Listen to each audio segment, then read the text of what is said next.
All right, we are live. Welcome to Endless Entrepreneurs. My name is Luke, and I am a part-time eBayer and a full-time corporate finance analyst. Tonight, I'm really excited. It's the Entrepreneur Spotlight episode number 3, I believe, and very, very excited to have Ronnie Hart from Harts Pickers.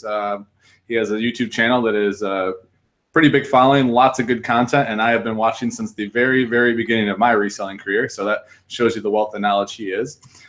Today, from the title, as you can see, we are going to focus on suits, blazers, and sport coats. We get a ton of questions on what the difference is between them, the patterns, the materials, the styles, all those, and there really isn't anyone more fit to answer it than Ronnie himself. So I'm going to stop babbling for a minute, and as people are filtering in, so we've got 17 watching already, I am going to give Ronnie a chance to introduce himself, talk about his channel, his business, and everything he has going on. So go ahead, Ronnie.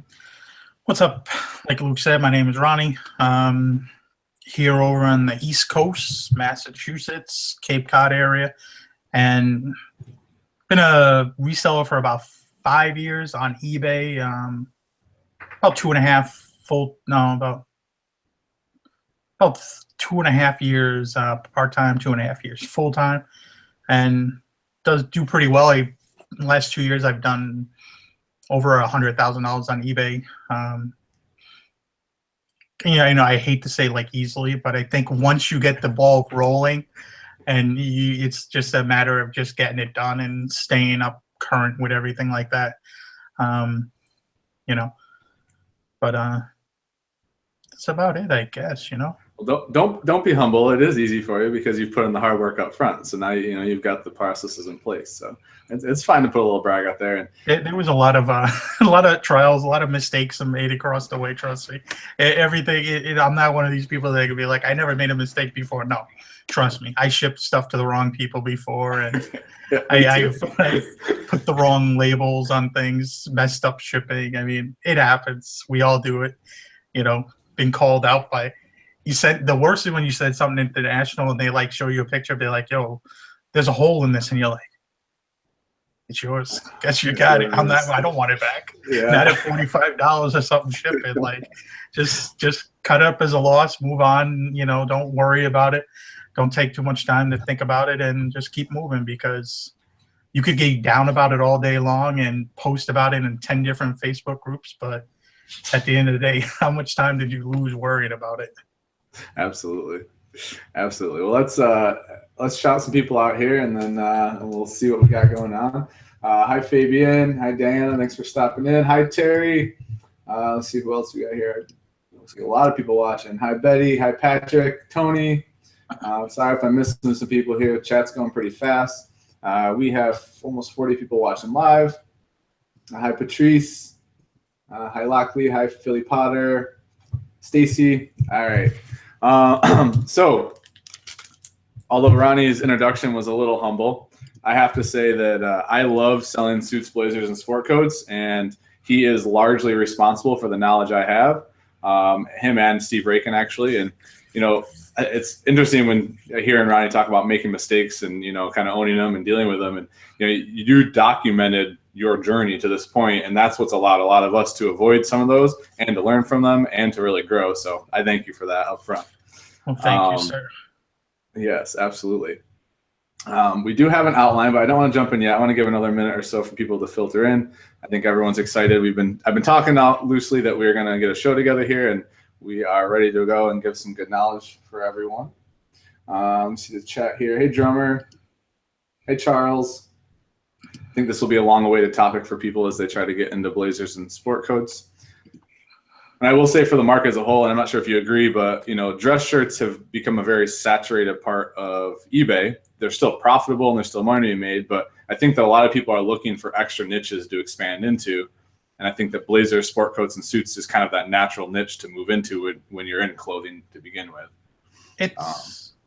It can be, but some people just will never understand and it's okay. There's certain things I don't sell because I just don't understand it. And it's okay not to understand something and not get it, and you move on to a different niche. I mean, I try to sell a little bit of everything in men's clothing, but it took a lot of when we had a warehouse for a while and we had to leave because it was a bad decision because of no bathroom and no air conditioning, no heater. So it was just a very shitty situation on me to deal with it for a year and a half. But when we left, I threw away, literally not threw away, but I donated. I tried to donate to a store I don't go to, but about 40 or 50 like sport coats and suits. Holy Stuff cow. I had for like a year, and it was just like, if I had it this long, and a lot of them were just really bad buys, and we'll talk about that in a little bit. Yeah. But it was crazy. Understandable. So I'm going to actually back up, and I already know the answer to this, and probably some viewers do, but why did you get started with reselling? I started reselling just for extra money.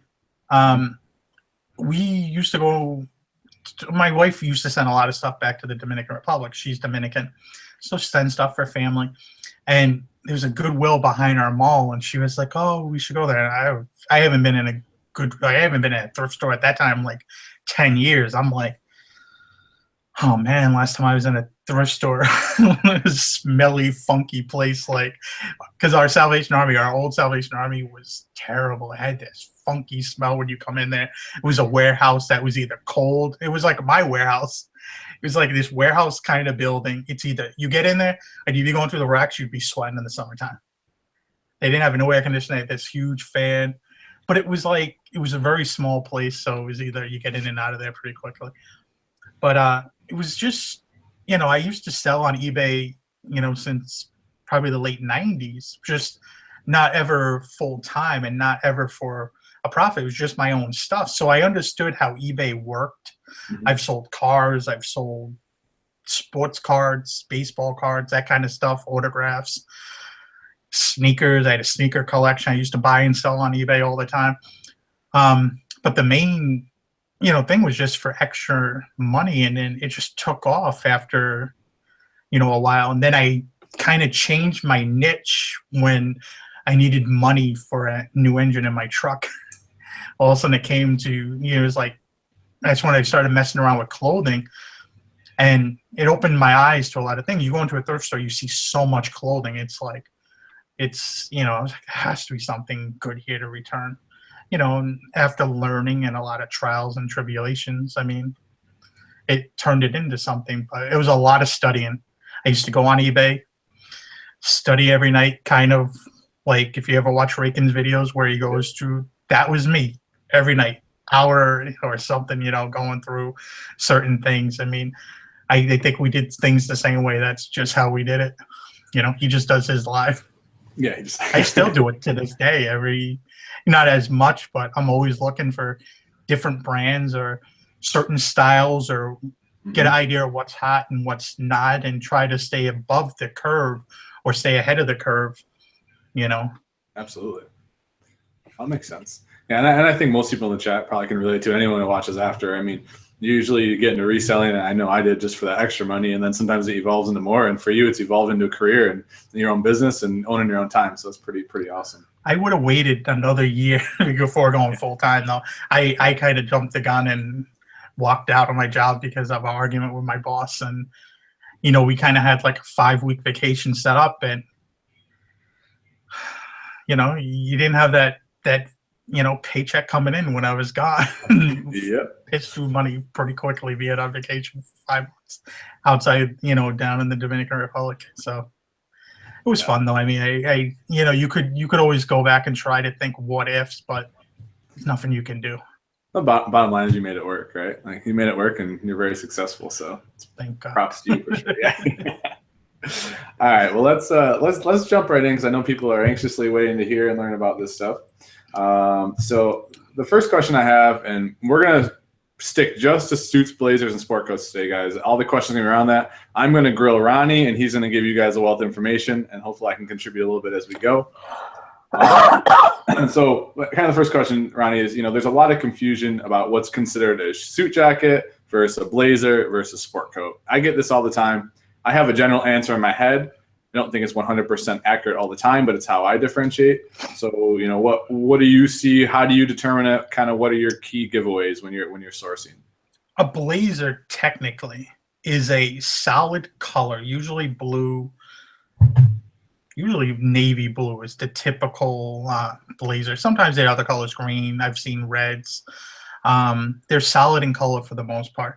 They usually have metal buttons also, or mother of pearl buttons, but really fancier buttons. It could be a single or double-breasted jacket, but it looks more like a uniform, technically.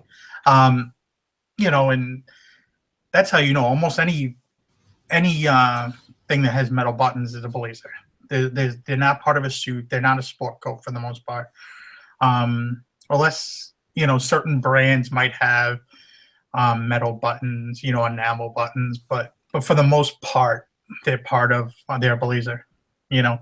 As what was the other one? Oh, sport coats are more the patterns. For the most part, they're houndstooth, they're herringbone, they're made of wool. Some are made of wool, but anytime you get in different materials like tweeds, linen, silk, cashmere, that's almost always a sport coat. And then it's almost something, or corduroy, even seersucker material, which is like a textured cotton. They're almost always something that you could wear with jeans, khaki pants, or something like that. You want to stay away from stripes, unless it's a seersucker. That's the only time that works. It's Right. kind of hard. But pinstripes are almost always a suit, which you want to stay away from suits if they don't have the pants, because they are impossible for the most part to get rid of. They're often basically suit coats, and they're fashion no-no, and trust me, that was a lot of the things I redonated were those bad boys. Yeah, that I totally agree. I mean, a lot of my bad buys early on were buying suit jackets without matching pants that had pinstripes. And it's almost impossible for the buyer to match that shade with that pinstripe to a pair of pants. So the probability of them moving it, or you moving it, is pretty low. Now, I brought out, these are a lot of old blazers, and I don't know if we're gonna be able to see materials, but this is like a Glen plaid with a window pane. I know the lighting's probably pretty terrible. But so would you describe this as a sport coat or a blazer?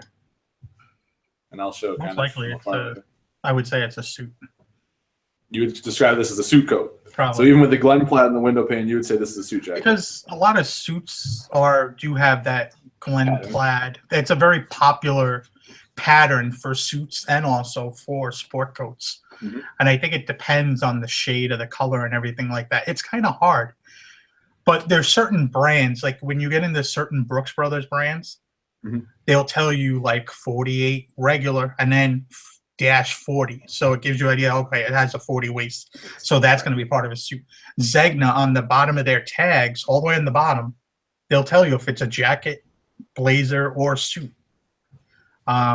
Especially with the newer labels.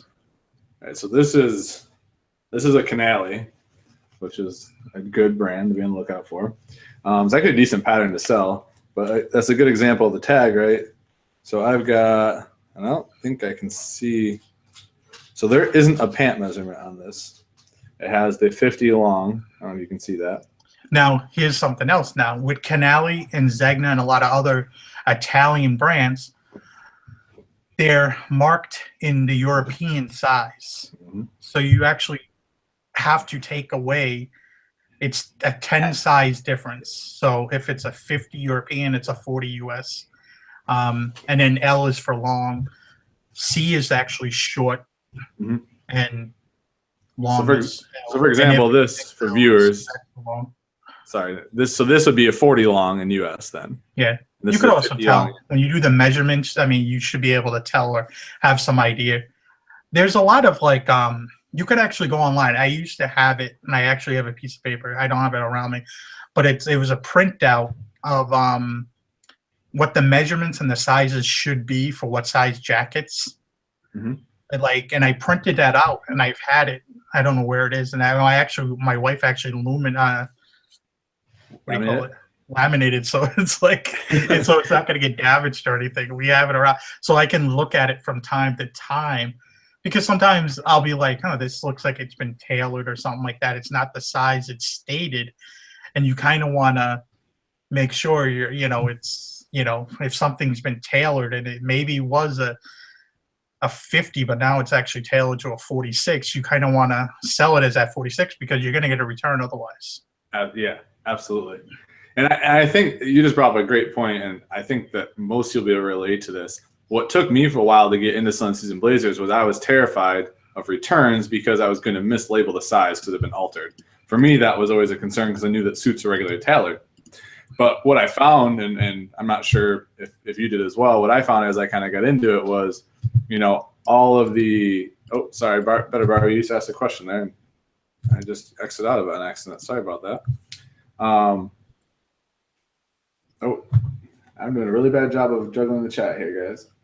Oh, you can get to those after. And guys, and that's actually a good idea. We will we'll table the questions till the end. We're going to try to get through as much of the outline as we can. And I promise we'll leave at least 15 minutes at the end for some Q&A back and forth. But yeah, as a new reseller, I was terrified of that. And then I started realizing there are some really good general rules of thumb with measurements that, you can make sure directionally your size is okay. And I know that taking, and correct me if I'm wrong, the waist measurement, you double it and you can subtract 2, usually gets you close to what it should be. It's different size, brand to brand, but it gets you directionally close. Is that correct? Yes. Yes. Okay. All right. So let's jump to the next one here. So with that being said, understanding the differences, what is your favorite and best selling patterns that you like to pick up? I mean, what one I always sell well for me is almost, they sell fairly quick, is anything that seersucker material. I don't find a huge amount of them, but it has to be somewhat of a decent brand. Mostly the time I do find them, it's either Brooks Brothers or Ralph Lauren. Sometimes like some off brand you'll find like Palm Beach, the men's clothing store, but they have a somewhat decent name and they're usually larger sizes, so that stuff will sell because larger sizes actually sell fairly well even with lower end brands. Yes, I agree with that. I mean, definitely size wise, staying with the bigger sizes matters. And actually, so I'm going to show this real quick. I'm going to share my screen. I have a seersucker pattern up just for people watching so they can understand what we're talking about here. So this, everyone can see, this is seersucker, and I can't see totally in this picture, but usually it's this blue and white typically, and it's a rippled, like textured pattern. When you touch it, it's going to feel like a coarse kind of cotton almost. I mean, this is probably wool if it's on a suit. Let me see, this might be better. But yeah, it's like that rippled texture. And is that an accurate description, Ronnie, or do you have a better way to describe that for people watching? It's always going to be a cotton or like a cotton and polyester blend. They do have suits, and we just sold a suit actually maybe last night. It was some no-name brand new. It was size 56 long or something like that. But it's something that is more of a summertime thing. It's not, but they seem to sell year round for the most part. But those always usually sell fairly well for me. And then other things are like tweeds or other materials than wool actually sell very well. Like linen always sells fairly well.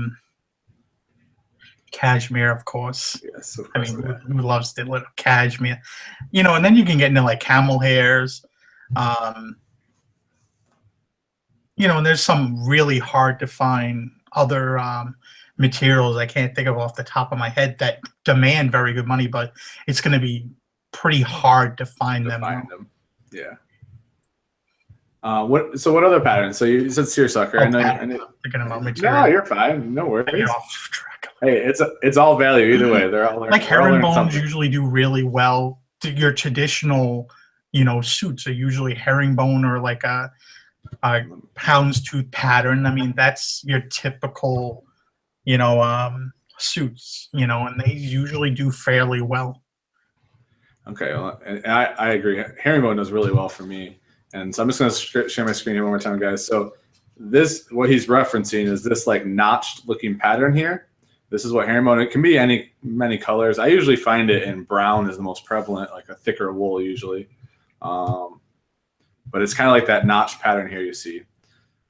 And then let me see, houndstooth is the other one that you referenced, and this is more like I guess it's supposed to be representative like teeth looking pattern, right? Like a notched tooth look. When you look at it that close, that's what it does look like. Yeah. But it's very small. It kind of looks like that one all the way in the bottom right-hand corner. But as you get it bigger, it kind of looks... Yeah, it looks a little bit... Well, and it's funny because it's like a spaceship. Does look like a spaceship. It's like from asteroids. So this pattern combined with a window pane does really well for me. I don't know if that's a big seller for you, but if I can find any wool like sport coat looking, suit jacket, if it has houndstooth and it has a window pane pattern, which is just like a wide, really thin check over top of it, always does really well for me. Also Glen Plaid, I don't know if we talked about that, but this pattern does really, really well for me. And if you can find the Glen Plaid with the window pane, so this is being an example, it's got the blue window pane with the Glen Plaid. I mean, those are pretty much the three that I pick up the most.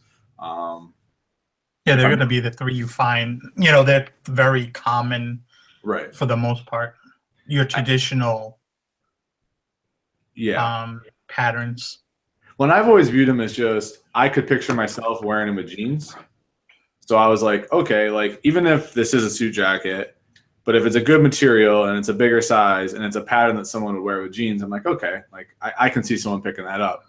And that was the guideline I've been using to source with for the most part. It's just if they can wear it with jeans, or if I would wear it to work on a Friday with jeans or something, like then it's good in my book. So it's been working for me. It's interesting because I'm not as educated on telling the difference of the suit jackets. I'm good if the tag says it and I can tell. I'm good if it's pinstripes, but some of the in-between patterns I get a little mixed up on, so I definitely appreciate the clarification. All right. So let's jump in. And so we started to get into materials a little bit, which is another really big selling point. And you touched on a lot of them, but what is your most common material you find when you're out? I would guess wool. I mean, wool is your typical, made the most linen. I don't find 100% linen ones as often. Mm-hmm. They're more of a summertime blazer. You'll find blends of like Brooks Brothers has a lot of blends, a lot of like silk wool and linen, or silk and wool. They do very well. Like the tweeds do really well. And then when you find a tweed that has a name associated, like if it's a Harris tweed and a good brand, it does really well. I've never really done that great with just a Harris tweed blazer, but a brand, yeah. And then there's certain brands that use moon tweed that does actually very well, like J. Crew. I've never heard of that. Some of their suits, if you look up moon tweed and J. Crew, they'll sell probably for like $75. And then there's Brooks Brothers has their own tweed, which is Brooks tweed, which actually does fairly well too. Oh, I see. I mean, but they're in Brooks Brothers jackets, but. Interesting. So I'm gonna screen share again just to talk about, because actually I'm learning right now. So let's see. Let me screen share again real quick. So this is the Harris tweed that he was talking about. And let me I can zoom in on this. No, I guess I can't. Where's it taking me? Oh, I don't want to do that. But it's more of like a really coarse textured look. It's a scratchy material. Yeah, it's not comfortable. Like I've picked them up and I'm like, I wouldn't want to wear this. It has that like raw wool. Can't get words out of my mouth. That raw wool feel to it, almost in a way. Yeah, like almost like a freaking Brillo pad sometimes. Like, I mean, you pick it up, it's so heavy and like rigid and coarse, and it's like, I just can't picture wanting to wear this. And I guess now that I'm in the South, I'm like, this would be way too freaking hot. No way. It's definitely a wintertime like a material, All right, so that's cool. I understand now. So this is the other one I'm interested in. So this is the Moon Tweed J. Crew. And so this is just like their own unique like take on the tweed basically? Is that what we're seeing? I've seen it with other brands, so I know it's not 100% just J. Crew, but I think J. Crew uses that on a lot of their suits. Oh, is it more like just like square, like a tighter weave maybe? Interesting. I don't know. It's a material. Yeah, no, I know. I don't really know exactly, like, I just know that over the time I've come across them, that it doesn't matter if they're in a vest or a jacket, they actually sell really well. And J. Crew, you would think, is that brand that it's like, yeah, I'm not going to get that great for it. But their stuff, if you get the recent stuff, and you can tell always on their tags that they have the dates on them on the tags on the hem, then you could always see when they were made. And if they're pretty recent within the last few years, you can usually get decent money for them. Not so much the sport coats or less the tweed. I've never really done that great, but like two-piece suits from them do pretty well. And I think it's a name thing that people recognize. Yeah. Maybe with that younger 20 to 35 range, people recognize that, or they recognize Banana Republic does actually fairly well with suits for me. Full suits, yep. Or even Express has done decent. And I think it's with that younger crowd, they get out of college and they know the mall brands very well. Yeah. It's kind of like that entry level, they can pick up a decent looking suit, to start that job. And then later on, they move on to their, higher end suits. Yeah, no, I totally agree. Express suits have done well for me. Banana Republic suits have done well for me. And then I just recently learned about the J. Crew Ludlow line. Yeah. I found 3 of them. They're all just suit jackets. But they're all solid colors. I picked one up, and they all were Loro Piana ones in addition to it. But I sold one for $119, and it was just a black. It was like a 38 regular J. Crew Ludlow with Loro Piana. So the certain lines do really well within it. And there are a lot more current styles with those too. They're more slim fitting usually and everything. Yeah, a lot more tapered. And That's why I think they're kind of more to a younger crowd. Yeah. That makes sense. Sticking with materials, so I find here in Charlotte, I find a ton of silk and wool blend, like lots of 52-48 type splits, 52 silk, 48 wool. I find tons of the green label Ralph Lauren and with the combo blends. I do pretty well. I mean, $40 to $60 with them. I get blazers for $4.99, so I don't ever have to worry about, if I can get $40 for it, it's a decent flip.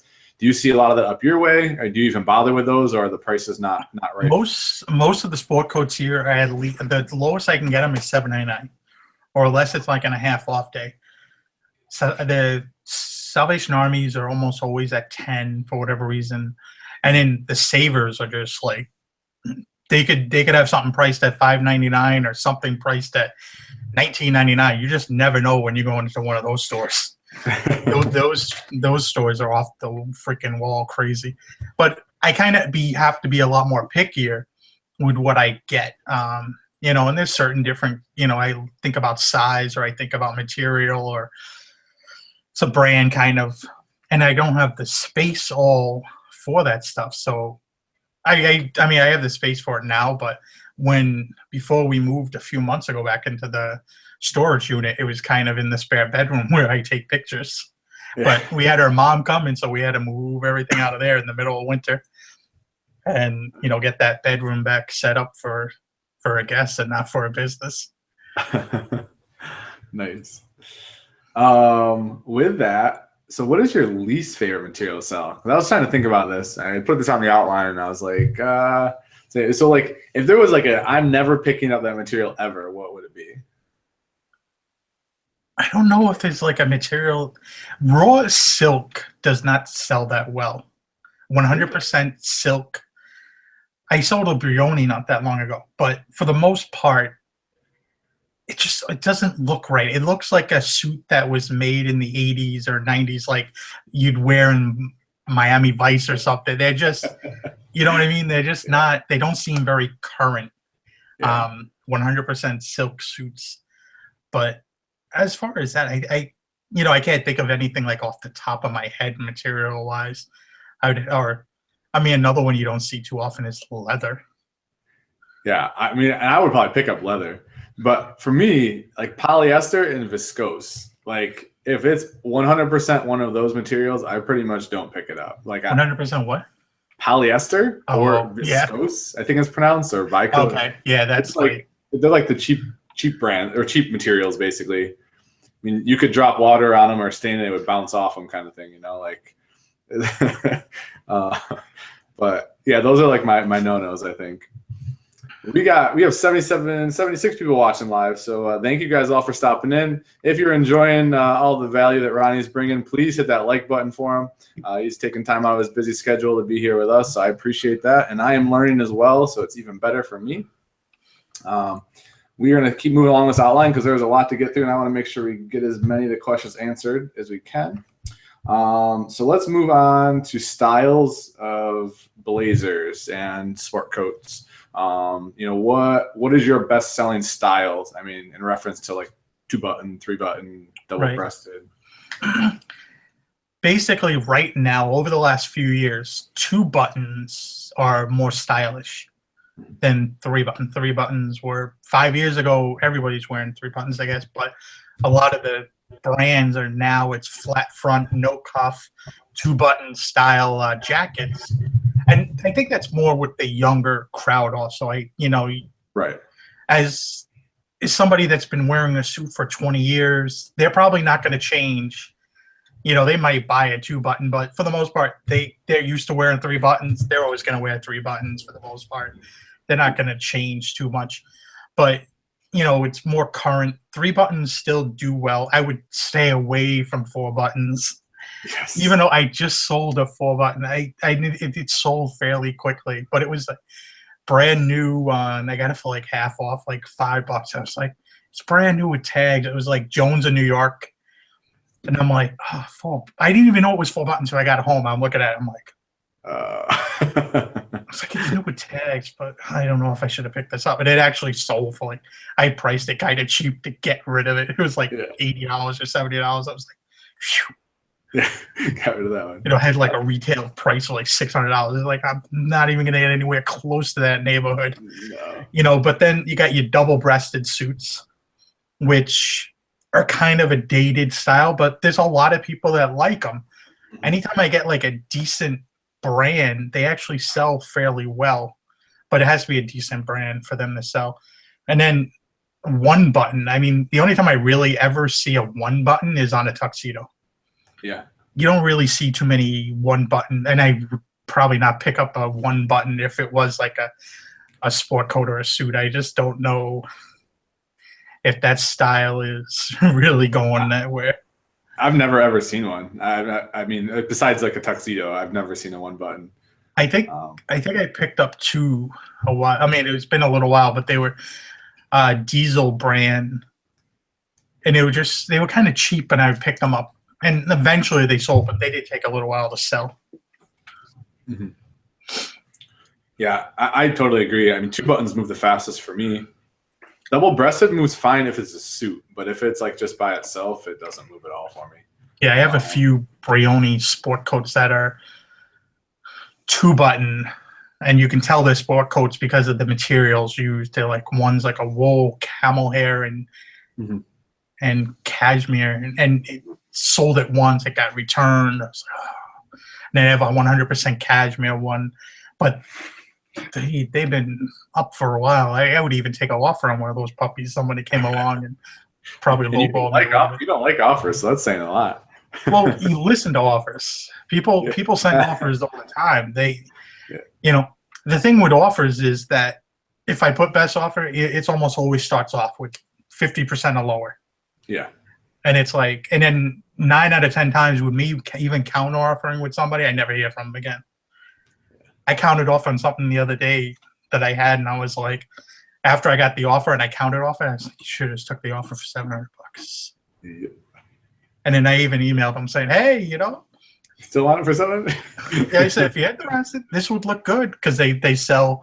It's a Chevy clock I have, and I put it for some stupid price because I can't find too many, but it's flawed. There's a crack on it. So I was just like, you know what, you moron, just take the 7. You're into it for like $200. You make $5, $450. Like, I do that all the time with best offers because I do best offer on everything. Just because when we were working full time, you want motivation. I love the little alarms going off and the notifications. So, but yeah, I'll counter and they don't hear back. I'm like, I should just freaking take that. It was still a fair offer. Like, you gotta be kidding me.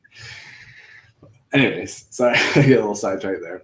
But yeah, I agree. 2-button definitely moves the best. For me, 3-button's okay. It's a little slower, but I still can sell it.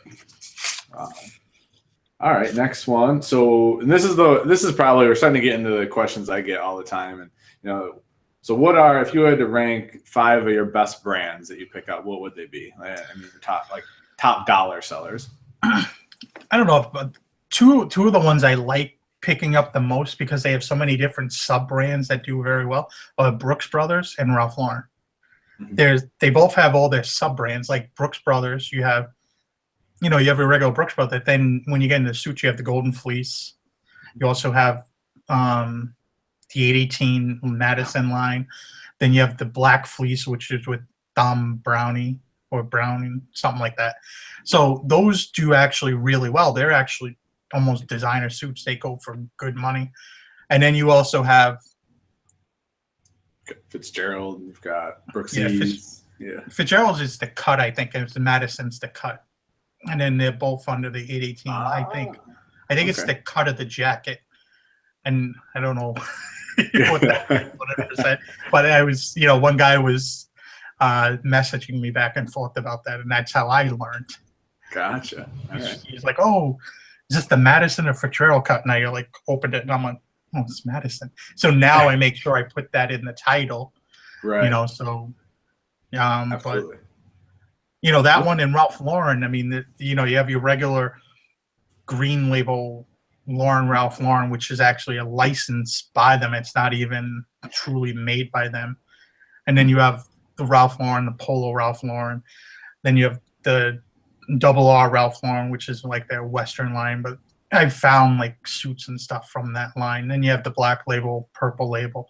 So you have different tiers, but when you get into the higher tiers, they actually bring really good money. Yeah. Purple label is like home run of home runs usually. Every once in a while, I find one of those. Yeah. I like Canali a lot.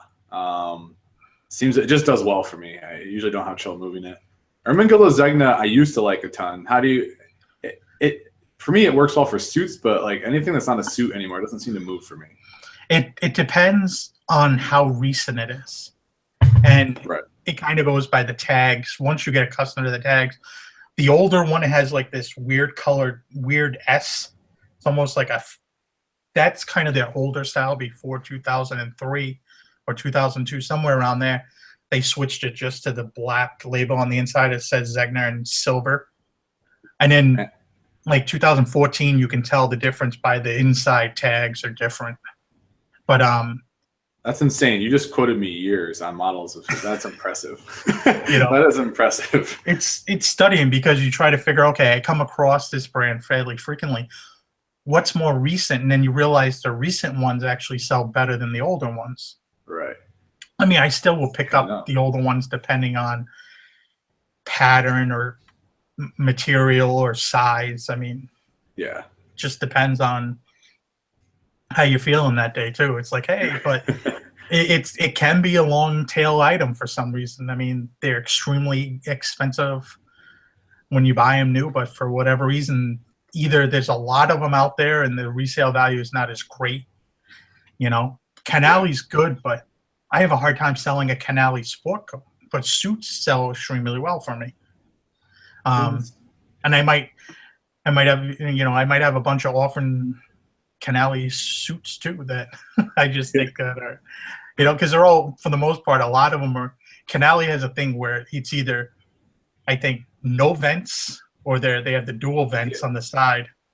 Yeah, and let's talk about vents. That's actually kind of a good lead into that. So when I first started selling them, I always took the impression that dual vents meant more higher end. Yeah, it's more. There's more time involved in that. It's more material. It's more, usually means more quality. It has the 2 vents down the side, and then the rear vent in the center is your typical jacket. And then it seems like the no vents was like an older style. something that's probably, I would say, at least 10 years old, maybe a little like late 90s, maybe, I would guess. Yeah, and I agree. Actually, I'm just going to screen share real quick because I don't know if everyone knows what we're talking about with vents. So People talking about I do, but not everyone does. So if you can see here, this would be single vent versus dual vent, I believe. Yes.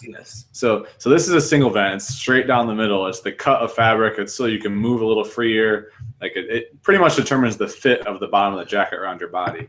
And this is a dual vent. It's cut twice. And then you can have a no vent, which is what Ronnie was talking about. And Canali seems to do that a lot. Hugo Boss does it a lot too. Hugo Boss will have no vents with a lot of their stuff. Hugo Boss is another one of those brands that if it's not recent, it seems like it takes forever to sell. Agreed. Totally agree. I mean, I still pick them up because I get them for $5. Like, it's so hard for me to pass on them. It's like I get them for $5. I can have it up for a year, and storage isn't an issue for me. And it costs me $1.20 to have it up for a year. So it's just like, if I get $50 for it 12 months from now and storage isn't an issue, it's so hard for me to pass on them. But yeah, I don't know. It is what it is. But yeah, they definitely move slower for me, without a doubt.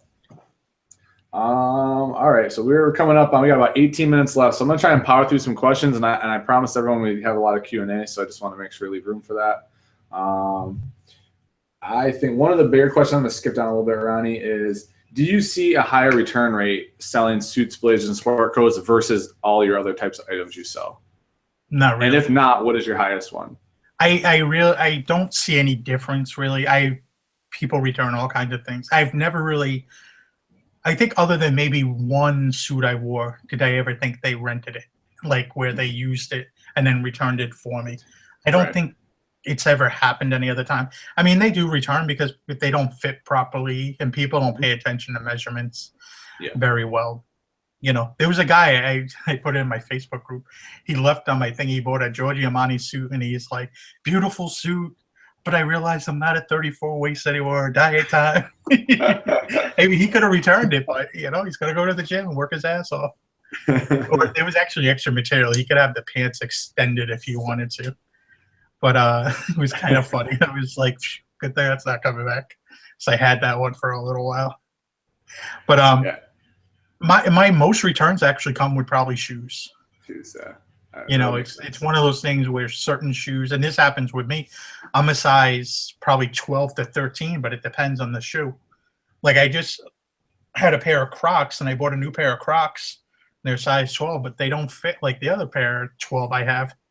And they're from their Croc official website, so I'm kind of bent out of shape about that a little bit. I'm actually going to probably email them and be like, what's up with your shoe?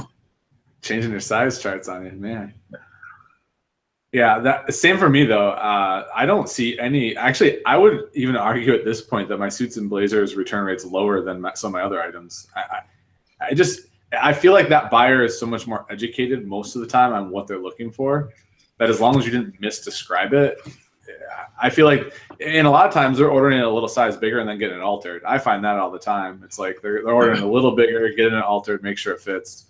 So I don't know. I don't have a lot of trouble with that, and so that's good to hear. And I think that's something that stops a lot of people from jumping into them, is they're worried about the returns. So that's why I wanted to hear what your take on that was.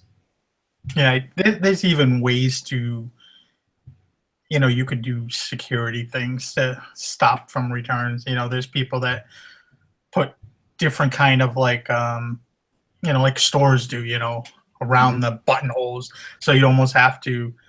But it's kind of crazy because, I mean, there was a guy I used to buy from online, and if you broke that, even just to try the suit on, technically you can't return it. And I'm like, hey, you sneaky little guy with this one. You know what it's like? Huh. Yeah. Yeah, unfortunately, returns are part of the game. That's what happens. My returns last month were ridiculous, but I think I had it was unreal. It was literally like 20% of my income last month was returns. Yeah, that's brutal. But I think that's why I appreciate your mindset so much, though, because I mean, I've watched so many of your videos, and you've talked about it over and over, and you're so consistent of just like, it's part of the business. Like you have to expect it and move on, and it'll sell again. Like I hear you say all the time, it'll sell again. And so I don't know. That's cool. I like that perspective. All right, let's jump into Q&A because I know that everyone probably has tons of questions for you, Ronnie, and we got about 15 minutes left. If you have a question, I'm not going to scroll up through the chat unless Ronnie's seen some. Just type the word question and whatever you have after it, and we will try to answer it the best we can. I see some here. Well, we already kind of answered the size question, but someone's asking what sizes sell the best. Would your answer be the large sizes, or do you have a specific size? Larger sizes do fairly well. But almost any size will sell because, I mean, the majority of people wear between a 40 and 44, I would say. Right. And outside of there, it's some stuff sells 36, 38. And then you can get to the ones that seem to sell the lowest or hardest are like the odd sizes. Like Brooks Brothers tends to have like a 45, 41, 43, 45, 39. I'm like, where did you guys come up with this size? Like you're narrowing, with those very, because they don't have a 47, they don't have a 49. Yeah. It's just those few sizes. Those three odd sizes, yeah. It's like Zegna and Chitin have dress shirts that are actually like, the neck, instead of being 15 and a half or 16, it's 15.75. I've never even seen that. It's like, really? What's wrong with you guys? And then, believe it or not, I found 4 one day. I've actually sold 3 of them within the last week. So they actually do sell. They do sell. Let's find that right by. When I was looking at the tag, I'm like, looking at magnifying glass to make sure it was a 3-4. All right, we got another one here. It's like PGH Pick said, how do you store your suits, sport coats, and blazers? Now, I store mine. I actually box them up, kind of.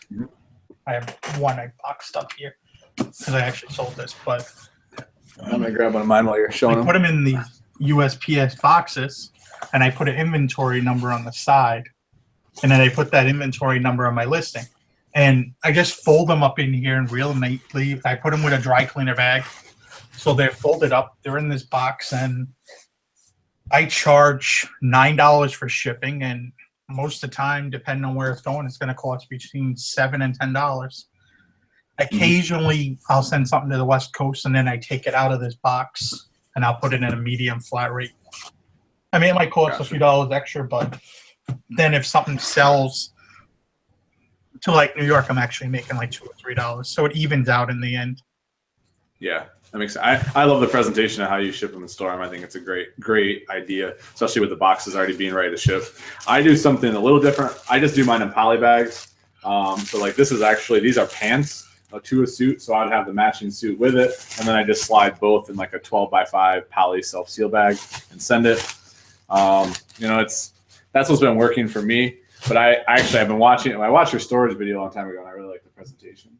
Well, we did it that way just because it was for space wise, because we used to hang them, and then what happened is when we moved, I noticed there was dimples in some of the suits from the hangers, so it was I was like, nope, and they're impossible to try to get out.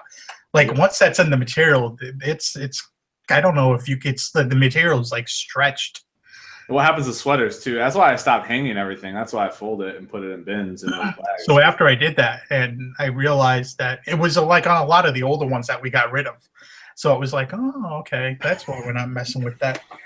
Not doing that anymore. The box size, if you went to their website, is actually the 1095 size box. It's 12x3x15. But you can order that right off the USPS site, guys. You just go open an account and they give them to you for free. They'll mail them right to your house. Let's see. We got lots of other questions. Someone asked if you clean your clothes, clean them before you sell them. I don't. Most of the time, they're clean. Occasionally, I will drop some off at the dry cleaners if they look like they need to be cleaned. But it's not like you can throw a suit into your washer and clean it. Right. You have to get a dry clean. Our dry cleaner gives us a deal. I think it's $5.50 per blazer. So that's not bad. I mean, I could probably send more to him if I really wanted to clean every one, but it would be a time issue, and it would also slow down my pace because then I would have to wait for them to get back from the cleaners. Then I'm putting extra costs into what we're doing. Actually, I would love to. I mean, if you ever had a warehouse with that system, you'd be like, oh, what number did I sell inventory number? Hit the number, it comes down. That would be a cool way to keep everything. But yeah, I've always operated on the rule of thumb. If it commands a big enough profit and it's a little like, if I'm not going to buy something I need to clean typically, but if I found a Brioni suit and I see something, I'm like, you know what, if that's dry clean, that's coming out, I might take a shot on it, pay the extra $15, $10, whatever for the suit, get it dry cleaned, because I know I can get several $100s for it. But if we're talking a $50, $60 flip, it's like I'm not putting that into my cost of selling the item. Charles asked if we could recap the Blazer Sport Coat suit distinction. Charles, I'm going to ask you just if you can rewatch when it posts. It's towards the beginning of the video. I'd say probably like the 15-minute mark. Check it out just because I want to get through as many of these other questions that we haven't addressed. Stacy asked if he does free shipping. He just answered that he does $9 flat rate. Let me see what else. Question: what is his store name? And I'm not sure. Ronnie doesn't really share that, right, Ronnie? That's if you went to my channel and looked through a few videos, I do show it almost every other video. I mean, I want people to work for it a little bit. Yeah, we're not going to advertise that. That's his privacy. If you want to do your investigative work, it's there in the videos. Yes. People even ask on my sales video. They're like, "What's your store name?" And I'm like, "It's right there on the screen." Yes. Let's see what else we have here. So Stacy said, you said some suits are in Euro sizing. Does the tag say Euro, or do you have to know based on that brand? Wait, what was the question? So basically she was asking the suits that are in Euro size, like the European size, it doesn't say European on them normally. You have to know that brand is a European brand. Yeah. I mean, it's mostly with Zegna for the most part, Canali. Well, and if you're ever in doubt, guys, go to just Google size chart and the brand that you're looking for, like size chart, sport coat, Canali. It'll come up with a conversion chart for every size, and you'll know right away if there isn't one or it's just a U.S. site. Whatever, you'll know that you don't have to convert it. Yeah, it's mostly with the made in Italy suits for the most part. I mean, Zegna is not all made in Italy, but some are made in Switzerland or Spain. Mm-hmm. But for the most part, it's with the Italian-made suits. But I mean, it's very easy. Your size of a jacket, if you're measuring it pit to pit and it's 46, then most likely it's about a 44, for the most part. And if instead you're trying to figure out if it's a 54, you know something's wrong, and you know what the measurement size is technically. Yeah, absolutely. I agree. It looks like you answered the Pendleton question, so we're good there. Pendleton is a good brand, definitely. Pendleton Tweed is a good blazer brand or material. Dwayne said, "What lighting kit do you use?" Yeah, what is your lighting setup nowadays, Ronnie? I haven't seen a video on that in quite a while. I was sitting on the bed today, and I actually made a video, and then when I looked over it, I didn't like it. So I was like, I'll do another video tomorrow. But we just have 2 light umbrellas with 2 light bulbs, and we have a vinyl backdrop that I just wanted to do something different. And that's mainly it. It's I think I have 2 stools and a white board that I put white craft paper on. We got this big huge roll of paper, so every once in a while when that paper gets I put the new piece of paper on it. Mm-hmm. But it looks like different color. It looks like almost barn, like a side of a barn or something. It was just something different. And I use, it's kind of similar. It's like that fake wood grain, like blue and brown, and I use the 2 umbrella light setup. But I got that idea from you. I mean, I love differentiating myself with a different backdrop from other sellers. I think if I could do it again, I would just have a white backdrop and a black if I had enough room for it. Mm-hmm. Because certain colors in the backdrop don't look 100%. It's like it makes it look a little funny. You're like, I don't like, and you can't really fix it. It's where else are you going to take the picture? Yeah, so purple crushes me. Purple kills me. Certain colors that just for whatever reason between the lighting and the picture, no matter how I try to take that picture, it's not coming out that great. Yeah. And then when you sell it, you're like, please don't come back. Don't come back. We have almost 100 people watching live, guys. Thank you very much. Hit that like button if you're liking all the content Ronnie's bringing to everyone here. If you haven't already, I'm going to plug you now, and I'm plugging a little bit again. But check out his channel, Harts Pickers. It's linked up in the description below. He is a wealth of information. He is a very successful eBay clothing reseller, and he resell other things. I don't want to niche you just into that, but clothing primarily. And I just have a tremendous amount of respect for him, and he's imparted a ton of knowledge to me. So just make sure you guys go subscribe to his channel, watch his videos. You have a ton to learn from it. So check him out. But I did see a couple other questions here. Charles asked if there is a specific way to fold the jacket before you put it in inventory. That's an interesting question. I've seen I've seen YouTube videos where people like fold up these jackets like these crazy ways. But I mean, technically, I just fold it, to the front. Fold it in from the back, and then put the arms in, and then just fold it again. I try to fold it as little as possible. That way, most likely somebody's gonna have it dry cleaned when they get it, or tailored most of the time. And especially where I really try to focus on even the more higher end suits and sport coats. So a lot of the time, I feel like they're gonna get it tailored, or they're gonna get it dry cleaned for the most part. But I've took them out after we got returns. There's almost very little wrinkles in them or anything like that. It's actually kept pretty well. It's surprising. And Charles, just for a visual, because I do happen to have one here. Yeah, I go shoulder to shoulder, and like Ronnie was saying, you just tuck the sleeves in. We got it there, and then because I put mine in a poly bag, I actually go one step further, and mine looks like this, and it just goes right in the 12-15. And I've gotten returns, and they're not wrinkled at all. So I mean, I've never had a complaint about it, except for one time I shipped a new tags blazer, and I think they had the expectation it was going to come out like just ready to put on, and that didn't work out. I didn't get negative feedback; they just sent a complaint, and then I gave them like a partial refund just because I felt bad. I think the only time because I've sniped some stuff off of eBay, and people sometimes put free shipping, and then all of a sudden they get into what's the cheapest way I can ship something. And they've sent me suits in like poly mailers. I mean, not poly mailers, the flat rate envelopes, where they like. So I'm guilty as charged, Ronnie. So I may or may not ship most of mine that way. So guilty as charged. I've got an issue because on a few of them where they got to me, the buttons are cracked.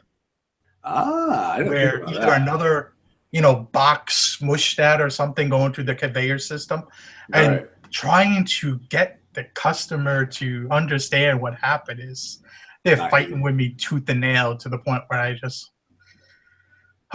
the small blazers, like the smaller sizes, I can fit in there without much of a problem. The bigger ones I put in regional boxes usually. I did it Almost one always time. go regional. I when I first started, I put one in the very first time I put one in there. I thought I did a good job. The guy left me negative feedback. Since then, I've never done it. Well, I wouldn't either. I was just like scarred from the start. And I tried to call eBay to get it off because I was listening to eBay Scavenger like this, just call eBay, and I'm like, it's not that easy. Well, and I've gotten a little bit of heat from people watching because I do that, and justifiably so, I guess. But I haven't had a complaint ever. So besides that one, I mean, hundreds of blazers I've sold, ship them that way. I've never had any issue. But I also check my postmaster. They say it's fine because I've heard stories where people's postmasters will just reject it, charge the buyer shipping to even pick up his item. And I've heard that happen too when they jam the flat rates too thick. Well, I only put it in the padded flat rate. Some people try to use the legal. Yes, that's what I use. Those cardboard ones, which my postmaster said is for legal paperwork. That is what she goes. That's where it says legal. And I remember the person behind me was like, I didn't know what that meant. We were lying because I kind of know our postmaster.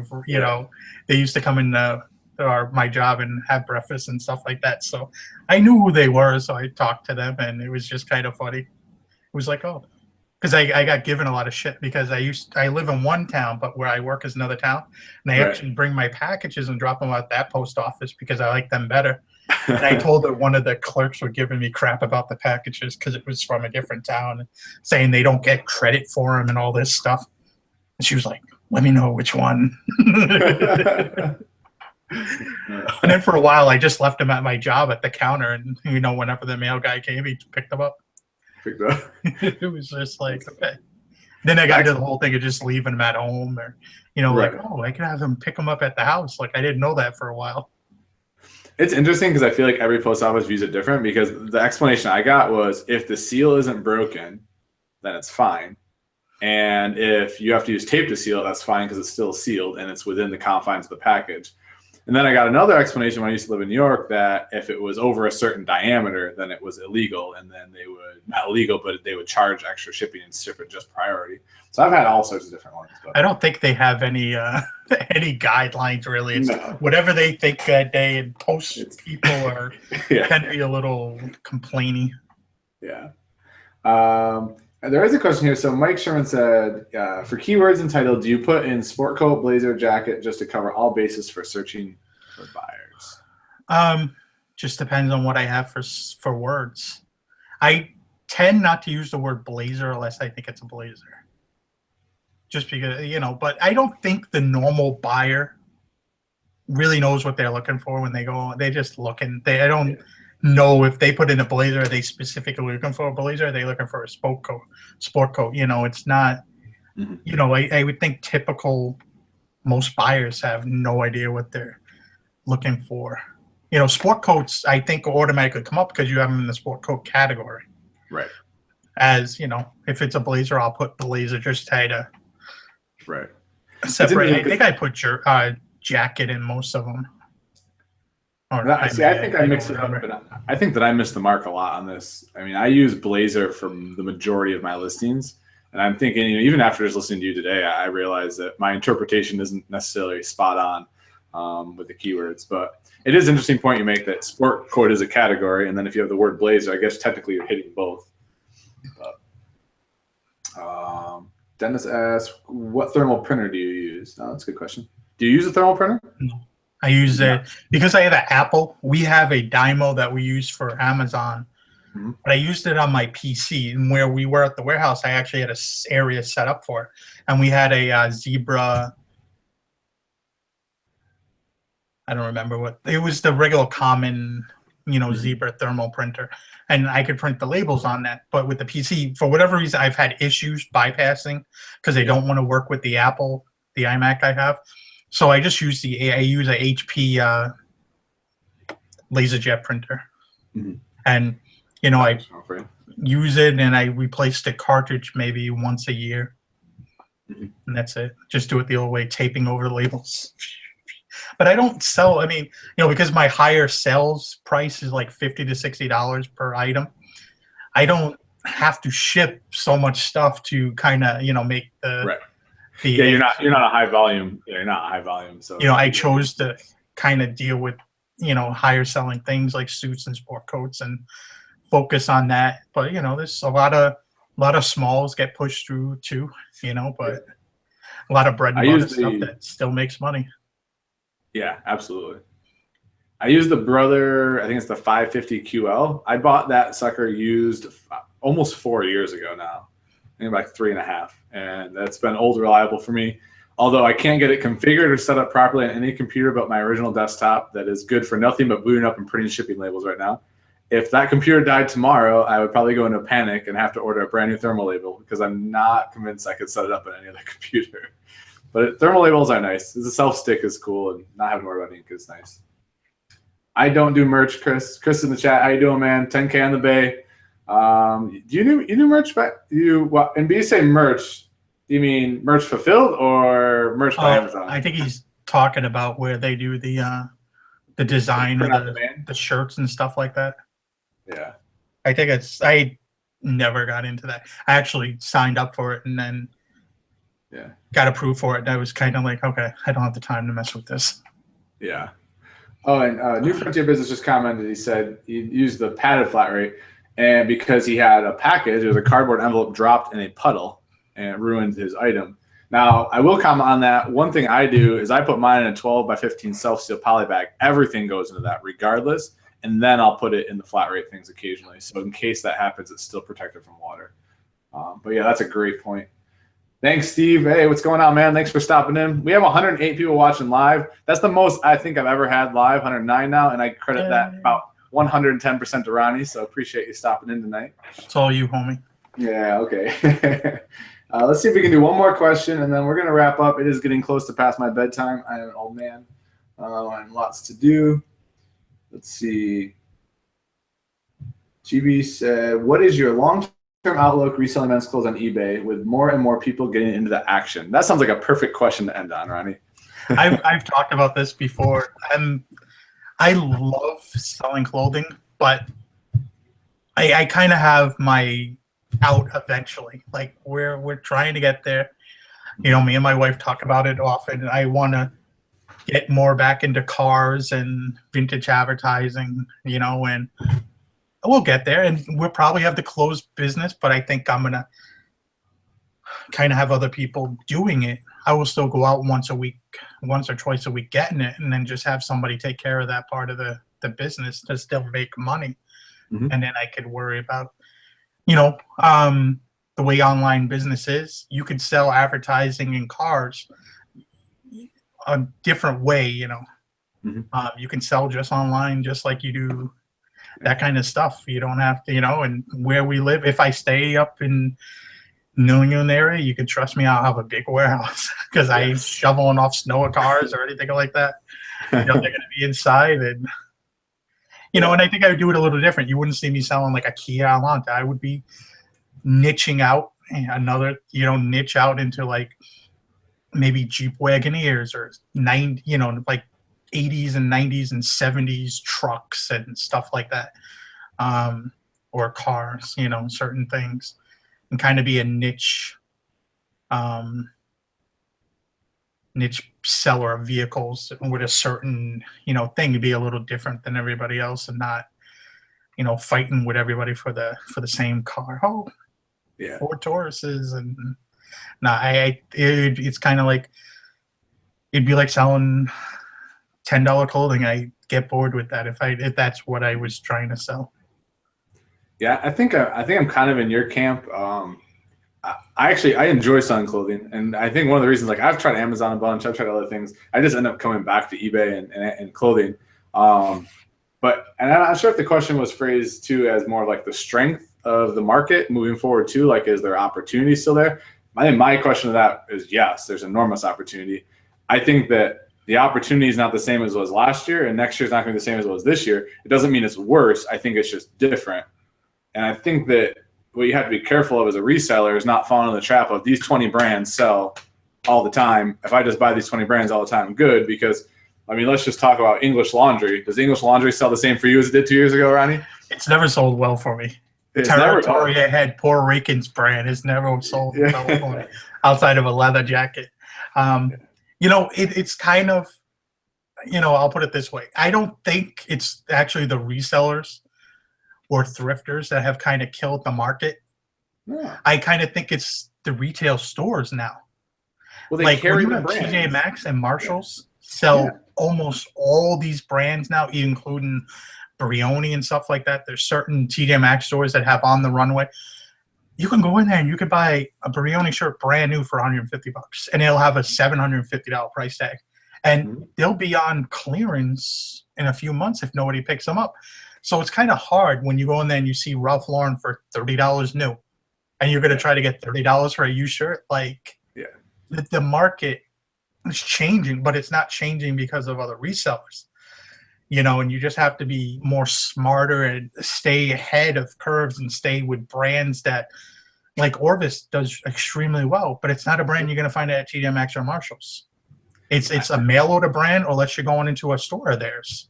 And there's not huge amounts of stores throughout the country. A lot of people cannot get to their store, but they don't want to maybe pay the $100 for their shirt. So they go to eBay and buy a used one, and they will have no issue paying $30, $35 for a used shirt if they think they're making a deal on it. Yeah. I think you know, it's kind of, you know, you kind of have to deal with certain things, you know, and there's always brands that come up, and like Vineyard Vines, that brand that was I think is kind of turning, and you're going to see that brand kind of. It's doing what Lacoste did. So Lacoste, to me, Lacoste peaked and is down the decline, and I think that Vineyard Vines is kind of right behind. It's not an expensive brand new. I mean, you could buy the pants for $80, buy the shirts for $85, I think, new. I mean, they're not a huge brand in sales price. So eventually, the Southern Tide is that other brand that's probably eventually will kind of like go down a little bit, because the market will dictate as there's more of that stuff's available. The market's going to go down a little bit. It's a very affordable brand for most people. And I'll piggyback a bit on what you're saying here too. So I look at it as just an economics equation. It's just, if you're going to try to compete in a commodity-based market, which is like your bread and butter, very low-end stuff, you can't compete with a Marshalls who's going to offer your used item, like you're saying, at a certain price. But if you're going to try to compete in a niche market where the supply is low but the demand is high, the market of that is always going to be strong, right? If you're always getting into the things there aren't a lot of and there's a big demand for, you're always going to have a strong business model. And I think it goes to your point of just, you need to evolve, you need to keep educating, and you need to stay ahead of the curve. I don't think the clothing market on eBay is going anywhere. E-commerce is only increasing every year, and people are looking for ways to save money all the time. That's not going to change.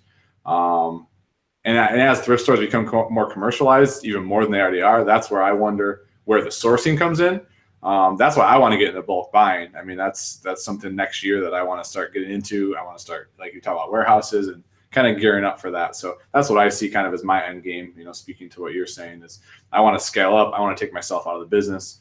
I want to be more of a purchaser and contract oriented business rather than individual sourcing items. But in the intermediary, if you're trying to get into it, and I didn't even say that word right, but if you're looking to get into it, I think it's still a hot market. I mean, you can jump in and start a business tomorrow, and you will be successful if you put the work in. So, all right. Well, I think we're at almost 9:15. We have 110 watching live. Thank you guys so much. If you haven't already in the show, and you definitely need to check out Ronnie's channel. It's linked in the description. Please go subscribe, watch his videos. He has some amazing content out there. This guy knows what he's doing. And just hit that like button for me. Appreciate everyone tuning in. We'll be back in another week or so. We'll hopefully have someone else on. And in the meantime, you have plenty of videos to catch up on Ronnie's channel. So have a great night, guys. Ronnie, anything else you want to add before we jump off here? No, just have a good night, and just keep doing what you're doing. And you could always try clothing, but don't be disappointed if it's not for you. Don't do clothing because you think there's money in it, but you're not happy doing it. Yeah. Find something that you're happy, because I can always tell you, Chad, Golden Finger Picker, does not like doing clothing, and he did it for a while, didn't like it, does other things. I mean, there's other things other than clothing. Clothing's like the entry, it's like a gateway drug to eBay. I agree. Hey, pick something you're passionate about. It's like there's those three things: coffee mugs, books, and clothing is like the gateway to reselling. I agree. More of the pick something you're passionate about. everybody who actually sold on Amazon, they all started with books. Yep. Include me. Sure. Yeah, me too. All right, guys. Well, thank you so much, Ronnie. I appreciate you taking the time out of your schedule, man. It was really nice catching up with you and having you here. Have a great night, everyone.